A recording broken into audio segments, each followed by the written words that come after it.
सर्वप्रथम आप सभी को मेरा सुप्रभात। मैं वाणी शर्मा कक्षा 9 शंभोदय ग्लोबल स्कूल की छात्रा आप सभी के समक्ष अपने विचार जूतों की कीमत को प्रस्तुत करने जा रही हूँ।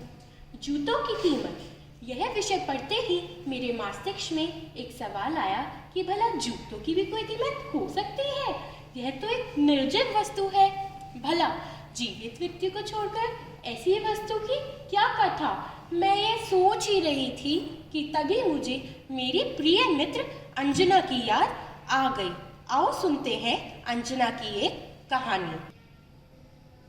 अंजना एक बहुत ही सभ्य और सुशील परिवार से थी।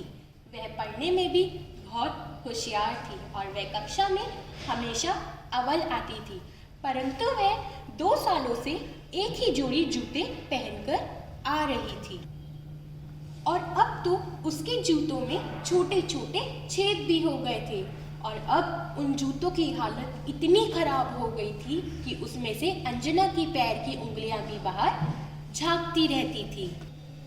यह सब देखकर मुझे पता चल गया था कि अंजना के घर की आर्थिक स्थिति अच्छी नहीं चल रही है।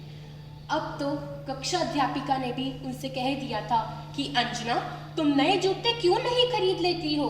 तुम्हें पता है कि विद्यालय में ऐसे जूते नहीं चलेंगे। अंजना ने दुखी होकर कहा कि अध्यापिका जी, आपको तो सब पता ही है, पिताजी के पैसे मिलने पर मैं नए जूते खरीद लूंगी। कक्षा अध्यापिका ने कहा, ठीक है, परंतु ऐसा ज़्यादा दिनों तक नहीं चलेगा। यह सुनकर अंजना दुखी होकर अपने घर चली गई और अपने उन जूतों को हाथ में लेकर धरती पर बैठ गई। ऐसा लग रहा था कि जैसे वह जूते उसे मुंह चढ़ा रहे हो। उसने कहा, जूते महाराज, कुछ दिन मेरा और साथ दे दो, फिर मैं वादा करती हूँ कि नए जूते खरीदने पर भी मैं तुम्हें अपने से अलग नहीं करूँगी। यह कहकर उसने जूते पोंछे और एक कोने में रख दिए और एक छोटी सी डिबिया जलाकर पढ़ने बैठ गई। और फिर वह अगले दिन विद्यालय नहीं आई, उसके बाद भी नहीं आई और उसके बाद भी नहीं आई। कुछ महीने बाद मैंने अंजना को उसके पिताजी के साथ उसे गली गली सब्जी बेचते हुए देखा।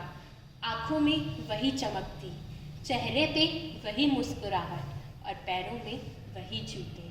आज मैं यह सोच सोच कर परेशान हूँ कि भला जूतों का होना इतना आवश्यक था कि एक होनहार लड़की को उसकी शिक्षा से वंचित होना पड़ा। शिक्षा महत्व गुणों को देना चाहिए, उसकी पोशाक या पहनावे को नहीं। धन्यवाद।